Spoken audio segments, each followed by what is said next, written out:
Hello everyone, welcome to a new episode of Seed to Forest. In this episode, I, Gaurav Gupta, Chief Growth Officer at Step Foundation, will be talking to Ashish Munjal, co-founder and CEO at Sunstone. Ashish is a serial entrepreneur and a times 40 under 40. His organization Sunstone works with academic institutions to improve employability of undergraduate and postgraduate students. In this conversation, you can look forward to Ashish talking about what brought him and Sunstone to focus upon improving employability of professional education programs.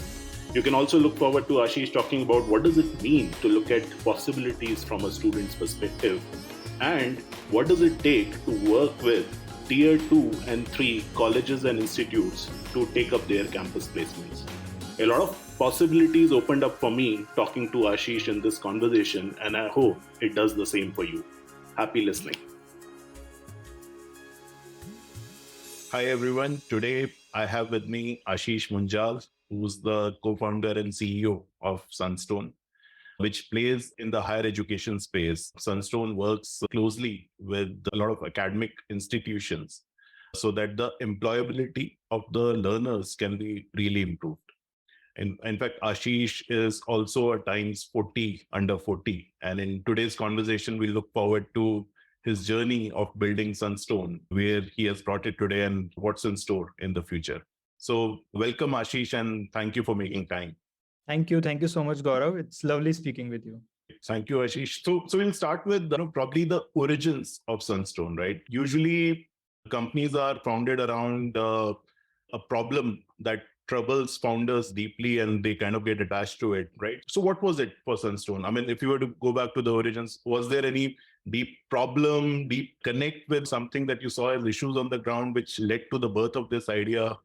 Just walk us through that. Yeah, absolutely. So maybe I'll take you through a slightly more dated than how Sunstone started. And the reason I'm doing that is primarily because it's sort of connected to like who I am. So I actually come from a very small town near a city named Meerut.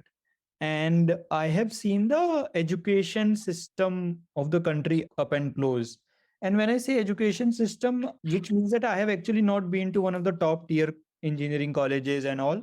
And the kind of school that I went to, only two people from my class enrolled into engineering program. And now when we see that engineering colleges are everywhere, and if you are doing PCM, the obvious choice is for you to do engineering. So that's also something which my cohort of graduating student in class 12 did not come naturally to them to do engineering, and which I believe that's actually the theme, or that's how the real India thinks. Engineering, to us people who are sort of very homogeneous in nature, engineering is the de facto choice, but that's not how actual the real India is thinking about. And for that matter, any professional education, like professional education is not something as a country that it's something that all of us or majority of us are pursuing. So even if you look at, there are more than 1 crore student who enroll in any kind of higher education program every year. Out of that, around 20-25% enrollment any kind of professional education, which means that 75% are actually not pursuing professional education. And that's what I am talking about when I say my class, whether it's PCM or commerce, or majority of the student, almost all of them did not pursue any professional education. Now, when we sort of take a very unemotional view of this, we know that these students also have the similar capability. They could have also done well in their careers, but because they did not get the opportunity at that right time, many of them, and I still have my school group, there are a lot of people who have become, let's say, physical education coach. They've started some small business of their own, but majority of them did not end up in any sort of professional career. They have not joined the, like, the corporates, what we call. And I was lucky enough that after my engineering, I was able to get into good B school. So I have seen both the ecosystem, a good tier 1 education, how it looked like, and sort of a tier 3 sort of education, how it looked like. And that's when I realized that there are a lot of gaps that can be addressed in the education market. So that's something that in 2010 when I completed my MBA, that sort of itch was always there that I want to contribute back to the education ecosystem of the country.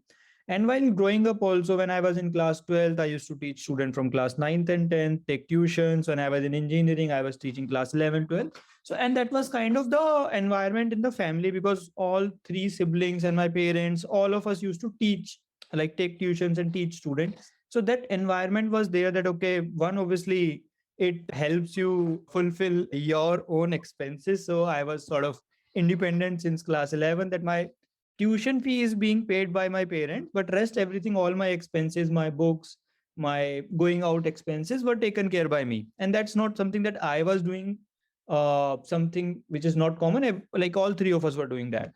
So that's how the journey in my mind started. The itch in my mind started that I want to contribute back to the education ecosystem, not specifically for the metro kids or not specifically for the tier one institution or students who have good intel and can go into good colleges, but for the remaining 85, 90%.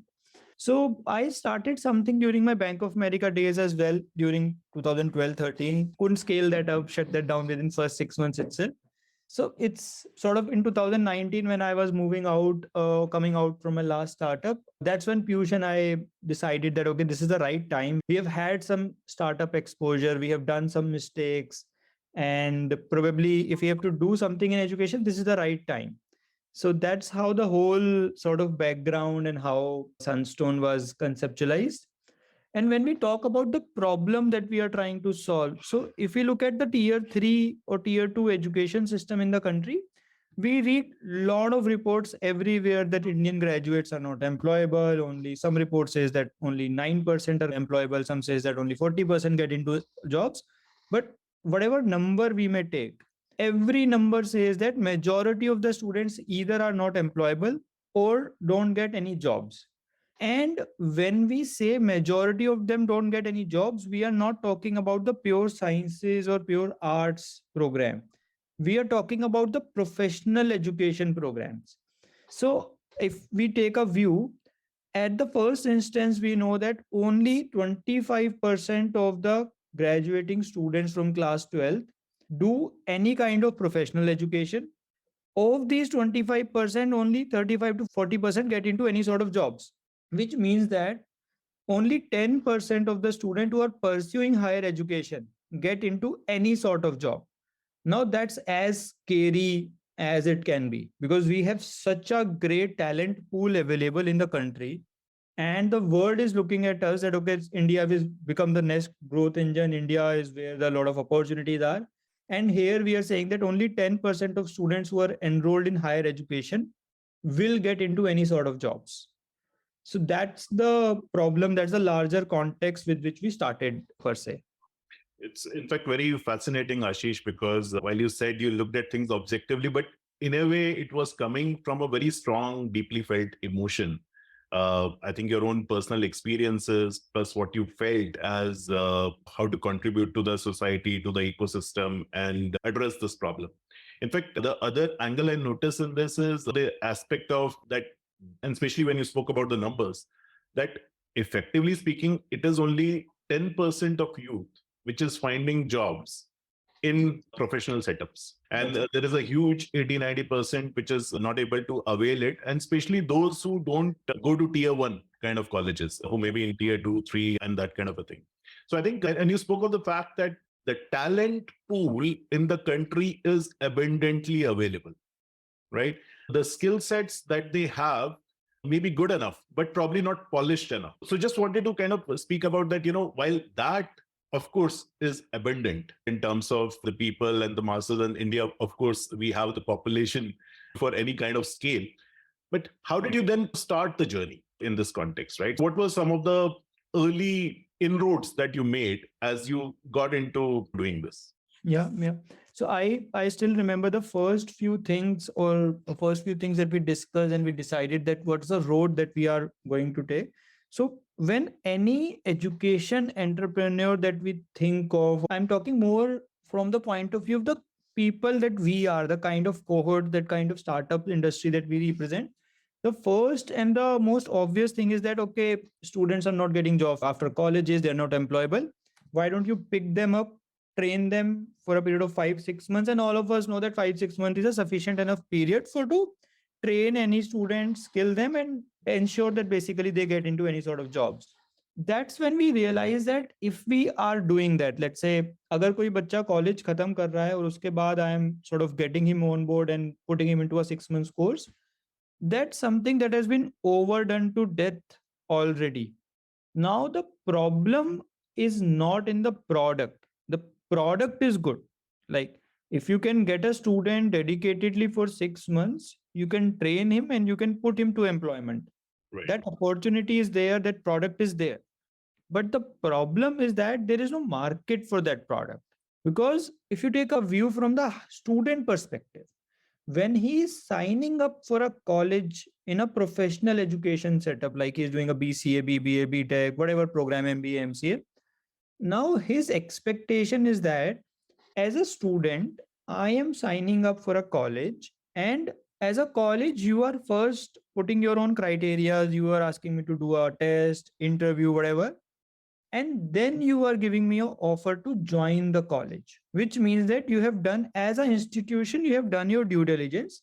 Now as an institution, you believe that okay, this is a good candidate for me and I can take him to a job. Because in a professional education, ultimately that's the goal with a student is signing up for a professional education course, that if I am going into a college, I should be able to get into a job. And I think even in the top tier, it's very clear, like in IITs, IIMs, if you are able to crack into IITs, IIMs, all of us say घर में कहते हैं कि एक बार IIT में हो गया फिर तो लाइफ सेट है, which means that कि यार IIT निकाल दिया तो आप वहां पहुंच गए हो, अब IIT will ensure. So that's the expectation from the higher education institutions.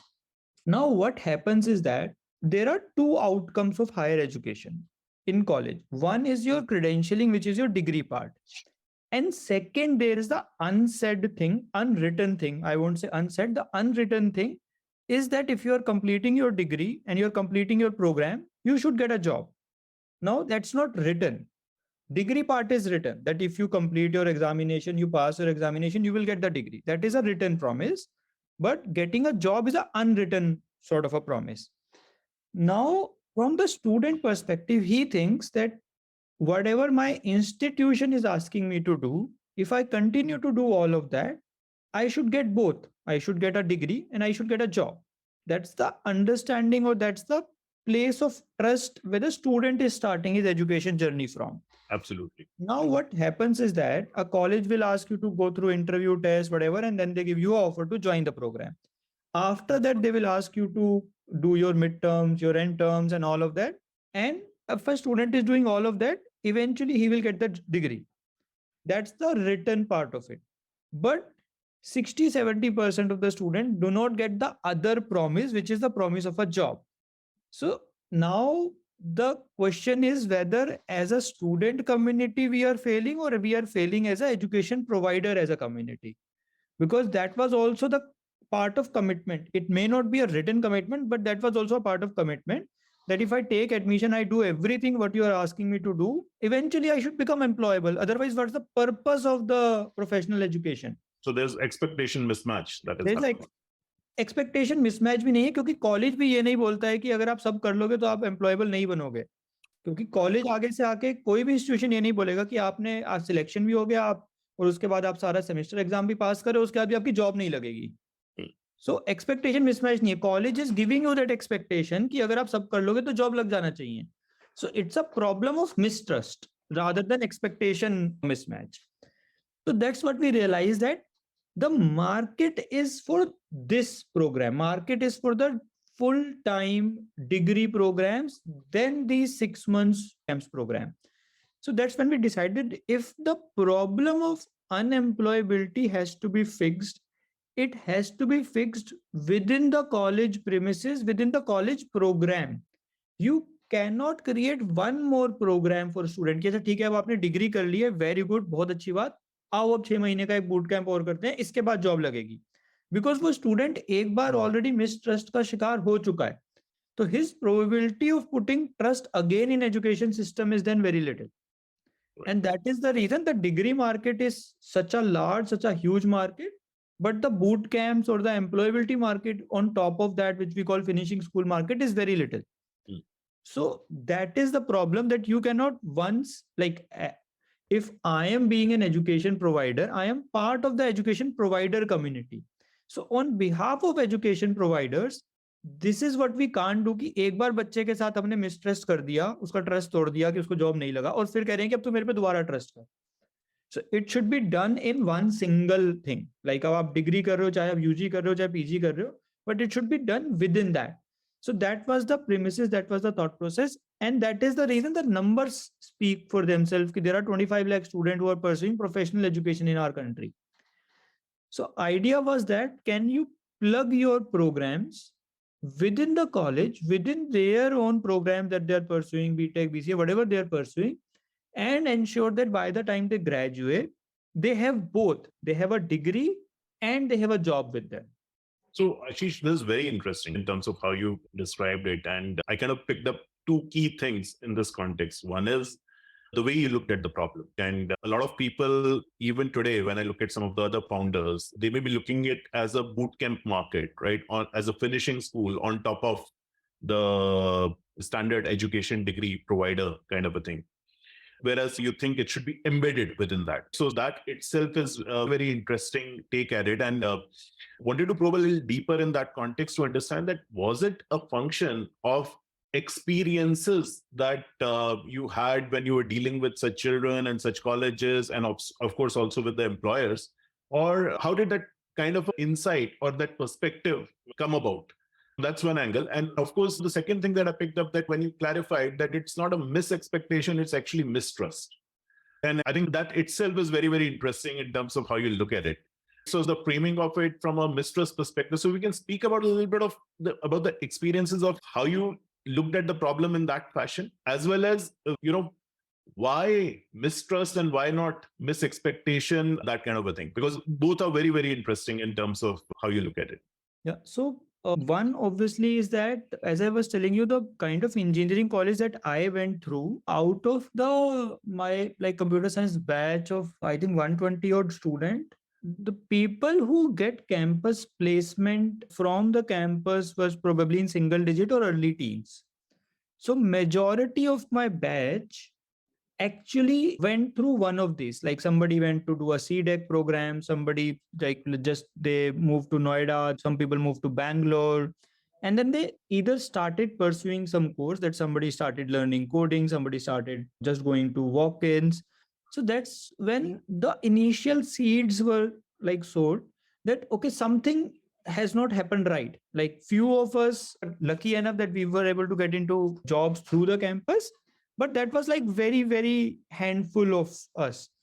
Majority of my friends were not in that set. So I still remember, like when I joined and after, when I used to come back to my home or to Delhi to meet my friend, they were still either pursuing some software development course or pursuing some other thing, or planning to write GATE, to do MTech. And because they did not have any career prospects after completing their engineering. So which was the first seed that, okay, something has not happened right in our last 4 years, because if these students are still stuck and they have already spent decent amount of money that they could, and now they have nowhere to go to.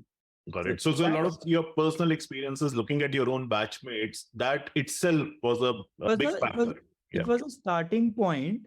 And then like exact framing of the problem, exact framing has happened like once when I was in 2018, when I moved out of Crown It, and for first few months, I was just figuring out in education, what is the exact weight, like what's my GTM, what's the like segment that I want to target. That's when the framing and the problem become very clear to me, that okay, this has to be solved within the college education or within the degree education itself, rather than creating something on top of that. Got it.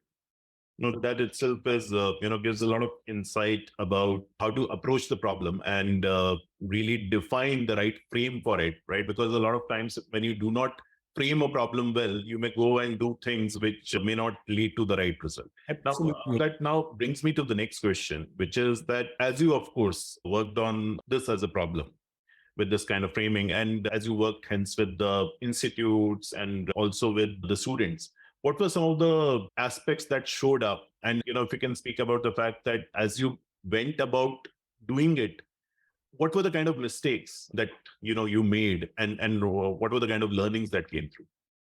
So I think it would be like there will be lot of mistakes. It will be difficult to cover in one question that what are the mistakes. But see, I'll tell you the good and bad part of us, me and Piyush and Ankur starting it was that one, we were not coming from the baggage of education industry. Like हमें नहीं पता था कि education में क्या सही चीजें हैं और क्या गलत चीजें हैं, बिकॉज हम लोग एजुकेशन फाउंडर्स नहीं थे, हम लोग फाउंडर्स थे, राइट. एंड ये that was a good thing and that was also the bad thing, because हमें एजुकेशन पता ही नहीं था कि what are the things that we should be doing in education और what are the things that we should not be doing in education. Like I'll tell you, initially the first year when we started, we were coming from that thought process that we want to change education and we just want to ensure that everybody has access to what we want to create. And that's when we realized that in long term, very long term, that's how it should be. But when you're starting an education company, you cannot just keep the gate open, because that's not how the education is perceived. If you offer education to all and everyone, then you are nobody in education. And that's the irony of education. Like IIT, the gate is like shut and it only opens for very, very super selected candidate. And that is the reason IITs are IITs. But if I take a very generic view about education, that's not how it should be. Like IIT is the kind of education, it should be open for all. But the moment IITs will open for all, IIT will not remain IITs. They will become a tier 3 institute. Yeah. So, and we also started with that. Then we started, okay, no, we have to be very, very selective initially. And then obviously longer term, we have to figure out that how do we ensure that we give access to many more candidates than just being a very selective institute, because that's not who we want it to be. So that was one big mistake and it took us 1 year to correct it. The other big mistake was that we initially were thinking that the people who are running education would, and maybe it was our inexperience also, that we were very simple that, okay, this is not useful. Let's say when we look at curriculum, we look at this is not useful, let's get rid of it. This is not useful, let's get rid of it. But that's when we realized that, okay, this is not how the education system works. If you would have been creating something on top of the degree program for 6 months, you can do anything and everything that you want to. But because we decided that we want to fix the problem in the college, you cannot change the rules of the game. You have to align yourself. You have to be experimentative and everything, but still you have to align yourself with the age-old institution. So वो एक चीज था कि आप ऐसा नहीं है कि आप जाके बोलोगे यार अब से मैं बताऊंगा एजुकेशन में क्या होता है, एंड वो भी जब आप खुद एजुकेशन वाले नहीं हो. So that's when we sort of got our hands burnt and we got a lot of not so great response from the institutions and everyone. That's when we realized that, okay, the right way to build an education product, whether it's curriculum, whether it's pedagogy, whether it's design of education or overall program, is actually to go from the side of corporate than from the side of academics. Interesting. And one thing also that we realize is that if we look at any education program, let's say we look at MBA, we look at BTech, all the education programs are designed like when we talk about MBA, कि MBA का जो framework है कि भारत में MBA कैसे चलेगा, ये design किसने किया है, इसका करिकुलम कहाँ से आता है. So generally it is designed by the regulators, and regulators में generally it's the professors of the top tier institutes who are probably at the decision making level or who design these things. Now those people represents only the top tier academic institutions. So now when I have spent 30-40 years in a top tier academic institution, I would probably design the curriculum and everything from keeping those students in mind. So let's say even if we look at an MBA curriculum will have 2 subjects on strategy management. MBA curriculum will have subjects on international business. Now, 80% of MBA graduates will be working in a job which pays you 3 lakh rupees to 6 lakh rupees. The kind of job that they will be doing will be entry level jobs. They don't need to learn DCF model. They don't need to learn strategy management. They don't need to learn brand marketing, because those people will never ever be doing those kind of jobs ever. And because that's the MBA first originated in US, and MBA was supposed to be the program wherein you have worked for few years and then you do MBA, because it was supposed to be your career escalation sort of a program. So those are the things. And now the way our country has adopted MBA is you do MBA before your first job. Like majority of the country do MBA before their first job. And those first jobs are also entry level jobs.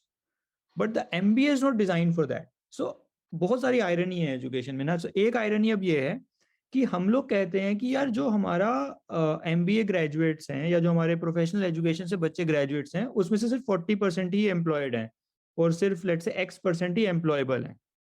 अब एक तो ये बच्चे भी वो थे हमारे Tier 3 Tier 4 segment वाले जिनके साथ आपको थोड़ा ज्यादा काम करना पड़ेगा. They need more hand holding because they are not as self motivated as your top tier institute का बच्चा. और हमने इनको पढ़ाया भी वो सारी चीजें जो इनके लिए कंप्लीटली इररिलेवेंट थी. एक तो वो बच्चा पहले से सेल्फ मोटिवेटेड नहीं है, उसके बाद हम उसको वो सारी चीजें पढ़ा रहे हैं जो जीवन में वो कभी यूज नहीं करेगा. फिर हम कहते हैं कि बच्चा एम्प्लॉयबल नहीं है. वो एम्प्लॉयबल बनेगा कैसे? That's when you have to completely rethink कि यार MBA या BTech तो ऐसा हो ही नहीं सकता. But even you have to still be constrained and aligned with yourself with the college or a like education. So ये सारी बहुत सारी ऐसी learnings हैं, but I am talking about more structural learnings or mistakes that we did primarily. I am learning a lot in this conversation. Hope you are too. Which questions would you like me to ask? What areas would you like me to explore further? Please write to me at gaurav@takestep.org. And that's very fascinating, Ashish, because I can even relate it at a personal level. I walked out of a top tier college, right? But still there was misalignment. And hence these insights are very deep in terms of what you're articulating, and hence the structural issues that you see. Because, I kind of pick up the fact that demand is for something else, whereas what does the design of the supply is still rooted in something which may not be based on the kind of people that you're working on. Yeah. Right? Hence, that is the structural issue, and a very deep insight that you had, that you still, while doing it, you cannot just think of drastically changing something. You have to work with them, align with them, and also set the right gates and the mechanisms so that you are working with the right set to prove success in this context. Absolutely. So, ना बहुत small like observations हैं कि हम लोग देखें India में, let's say IT revolution now happened like 30 years ago. We are a country which is doing IT from last 30 years and we have done a kick-ass job of it. Like we have cracked it. But आज भी हमारे engineering college से जो बच्चा निकलता है 30 साल बाद भी उसको कोडिंग करनी नहीं आती. Like it as simple, it's right in front of all of us. Yeah. कि 30 साल में हम as a generation, as a ecosystem अपने कंप्यूटर साइंस इंजीनियर को कॉलेज से निकलते टाइम कोडिंग नहीं सिखा पाए. और अगर आप देखो तो और कुछ तो सिखाना ही नहीं था. आप एक कंप्यूटर साइंस इंजीनियर को और कुछ नहीं सिखाते, उसको physics, electronics, mechanical, like computers की theory, C programming, assembly language, ये सब नहीं पढ़ाना था आपको. तो उसको सिर्फ कोडिंग करना सिखाना था and language of his choice. But we have not done that. As if there are lot of such things in education. So मुझे पर्सनली लगता है कि it is not that our students do not have the skill. It is not that our students are not employable. It is us who are not doing a great job of ensuring that they get the right education which they are also excited to pursue. हम कहते हैं कि बच्चे class में नहीं आते, बच्चा drop हो जाता है. हम इसको as a feedback to us नहीं लेते हैं कि यार हमने ऐसा क्या किया कि बच्चा क्लास में आए. Which itself is a different way of looking at it. कि don't blame the student, right? reflect upon what did we not do right कि अब बच्चे को job नहीं मिला and वो employable नहीं हुआ. एब्सोल्युटली. सो वो एक एक प्रोपोर्शन ऑफ स्टूडेंट होगा, शायद हमेशा होगा कि 10% 20% स्टूडेंट होगा जो कि शायद एडमिशन ले लेगा बट उसको नहीं करनी है जॉब, बट बाकियों को तो करनी थी. अभी तो हम एग्जैक्टली उल्टे कर्व पे बैठे हैं कि 40% बच्चों की जॉब लग रही है, 60% की नहीं लग रही. अब हम ये कह रहे हैं कि 60% बच्चे ऐसे थे जो एडमिशन तो लेना चाहते थे बट जॉब नहीं करना चाहते थे. ये that is not true. Correct. तो आशीष, अब इसमें ये सब करते हुए, right, of course, like you said, that you worked while aligning the stakeholders who are a part of the education system and, of course, these academic institutions. Have you seen, because the way you're working, of course, you're working towards employability of these children so that they can get the jobs and it can happen in that fashion. So, ab ye karte hue, do you see small changes which are +1 yet irreversible? Things that makes you feel confident कि हाँ भाई, जहां जहां काम किया है वहां अब ये चीज वापस रिवर्स नहीं होगी, because they have pretty much evolved from where they were to this style of thinking and working. Yeah, so I think both the things happened at the same time for us. One is our push into our students, to our academic institution, and COVID. Like both of them happened at the same time, which has, so there are some things that we see, one as an ecosystem which probably will not go back, and the kind of segment of student that we are reaching out to. And we do a lot of mystery surveys to our set of consumers as well. We are actually surprised to see even the students who are taking admission in first year and in a new academic institutions we have tied up with, they have now started asking questions around employment. Wow. Which is a very welcome change for us. Similarly, few changes that I see because of COVID, and that's also a very big change, is campus placement. Now, in a pre-COVID world, the campus placement used to be a very physical in nature. And because of that, there were a lot of local phenomena, local brands used to work. And that too in our large cities. Now that puts lot of students from the tier 3 cities or not so large cities at a position of disadvantage. So let's say if I am based in Guwahati or I am based in Amritsar, in a pre-COVID world, even if I am a good student, my probability of getting a job from campus is far lesser than if I'm studying in a campus in Bangalore or Noida. Now, that is something which is almost completely changing in the entry level or the fresher segment. The campus placement has completely moved online. Now, suddenly a student who is based in Guwahati is almost as equal to a student who is based in Bangalore, the number of job opportunities that student is getting access to. So suddenly the ROI on education has become more. Earlier, if I am based in Guwahati, I have to relocate to Bangalore for my higher education. So one, the higher education in Bangalore is expensive than Guwahati. Plus, I have to also spend on my boarding and lodging in Bangalore. So a large segment of students who could pay, let's say, 3-4 lakh rupees for higher education, but could not afford to pay 8-9 lakh rupees, which a Bangalore education would cost you, including boarding and lodging, were not able to get into higher education, or were getting higher education from Guwahati, but not able to get into corporates because of the lack of opportunities. So suddenly that large pool of student, one will have access to good education and job opportunities and will be able to enter the corporate workforce. And that's what we have also been seeing with our Sunstone graduates also. And this is more phenomena more in a post-COVID or a COVID world. More than 60% of our graduating students are first time ever in their family tree to work in a corporate. Wow. Now, this actually something which gives us really like goosebumps and keep us motivated every single day, that you are actually taking the real country, the real India, and putting them into urban jobs.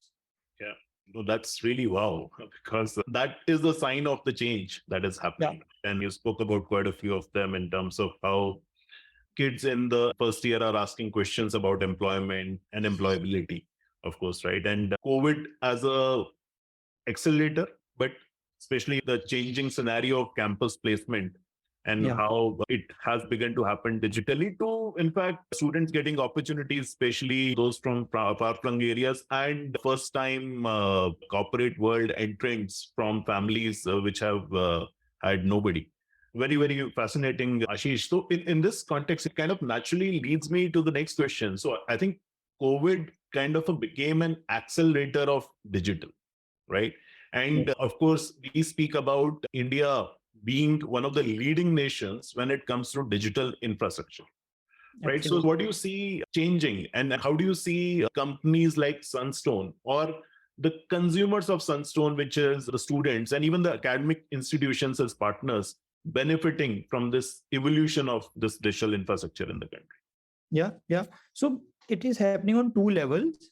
One is earlier, let's say, if I have to ensure that a student who is based in, let's say, Coimbatore or Indore should get access to good education. Now, I will be physically limited to the boundaries or the kind of talent that I can hire in those smaller cities. Now, my ability to hire and train, let's say, teachers on the content which is foundation, it's easier. But let's say when a student in the second year or whenever the students are choosing their specialization, we also push student to choose different and varied kind of specialization, that okay, rather than operations you should pursue warehousing, retail, supply chain. Rather than marketing you should pursue, let's say, digital marketing, social media, and all those things where the jobs are. Now when you have such a varied specialization for which you are training student, your capability to get faculties locally on those subject matter is almost nil. Like it is impossible for you to get a great analytics professor in Ludhiana. You can't, you just can't. And the worst thing that you can do with student is that you can have a academician sort of take a corporate course. Like if you want that a student who is completing analytic program should be able to work in KPMG. Now academician won't be able to do that. How, like, good meaning that academician can, because he doesn't know what happens in KPMG. Now in a pre-COVID world I am stuck with this problem. In a post-COVID world I can have a hybrid teaching delivered, and that's something that student also appreciates. So what we have seen is that students do not want completely online learning, because they want that there should be a good part of my education should happen in my campus, because there is a lot of peer learning, there is a lot of classroom, there is a lot of camaraderie that happens in the classroom. But when it comes to subject matter expertise, and this is something that we have given option to student rather than pushing them on them, that whether you want this professor for analytics, he is an academician, or but he will come and physically teach you. But there is this professor or this practitioner who works in KPMG, but will take your classes through the studio and you will learn online. So what we have seen also that students are also choosing those practitioners over the academicians. So these are the kind of things which is really open up the education ecosystem overall. And secondly, I talked about the campus placement bit. Anyways, that's the second change because of the digital transformation that we are seeing. No, that's very useful, Ashish. So, Ashish, that kind of brings me to the last question. And this entire conversation has been really fascinating with you candidly opening up about the journey, the emotion, the change, and how things are evolving. Now, as you look at Sunstone now, right? And of course, as you look at the future, what is the navigation compass of Sunstone as set of key principles that you see now, which will guide its path in the future? And do you see any drastic change in that vis-a-vis the time when you started? That's actually the good part about us, that for us, the minimum divisible unit has remained the same. The minimum divisible unit is one student.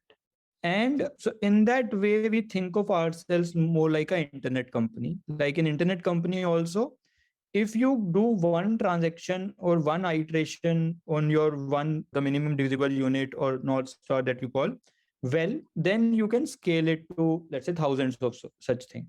So for us, it's the one student that we say कि यार एक बच्चा है, अगर वो बच्चा मेरा अच्छा जा रहा है, तो now it should not be by luck, it should be by design. Like I should know how I can take every student to the career outcomes that he is desiring. Yeah. Now, one student may want me to work in digital marketing, the other may want to work in analytics, the third may want to work in a bank. That's a separate thing. But can you pick a student and take him to the desired outcome of his choice? That's what we like when we started, when we had 250 students, that was the goal. Now, when we have like 6,000 students, the goal is still the same. When we'll have 20,000 students, the goal will still be the same. That we have to ensure that every single student reaches his career outcome of his choice. Yeah. So for that, the foundation and the fundamental is very simple. Now you can build anything and everything on top of it.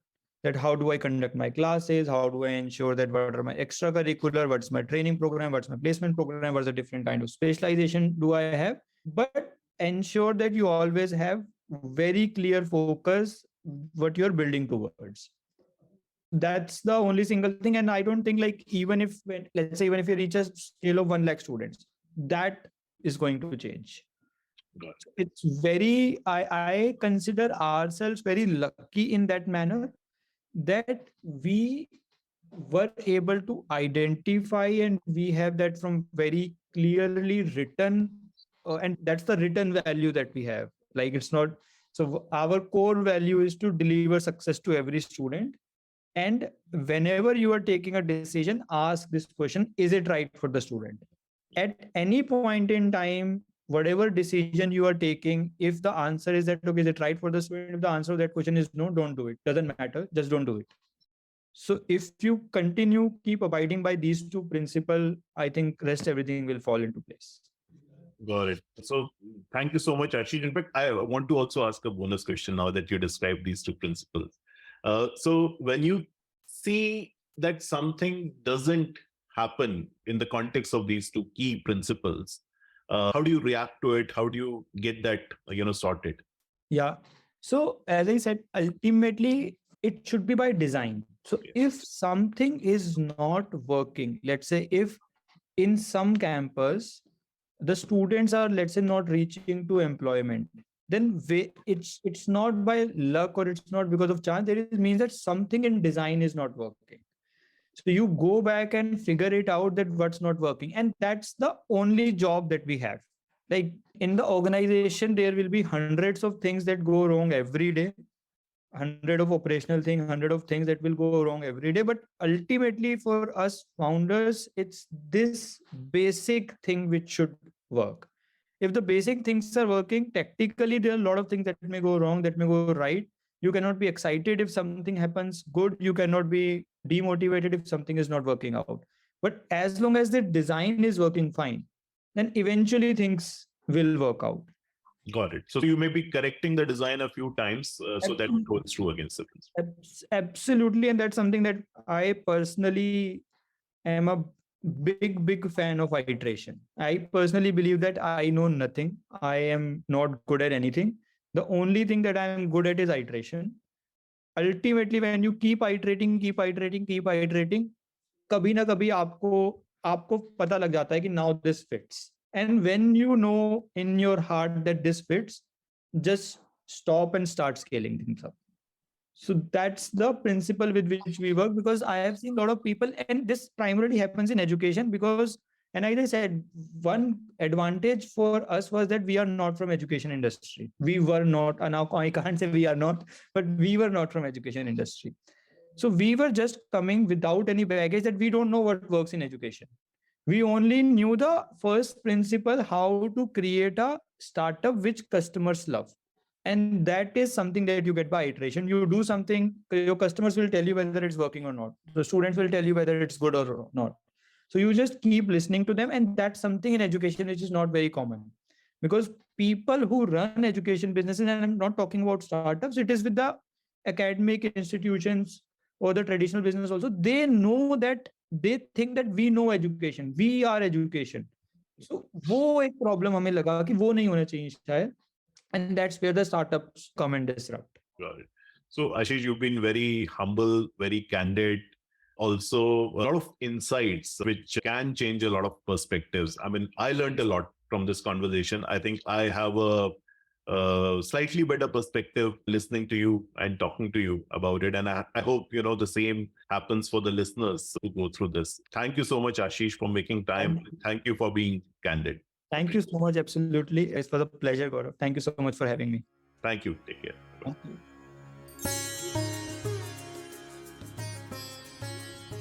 I unlocked a lot of possibilities in this conversation. Hope it did the same for you. Which leaders would you like me to meet? What would you like me to ask them? Please write to me at gaurav@takestep.org.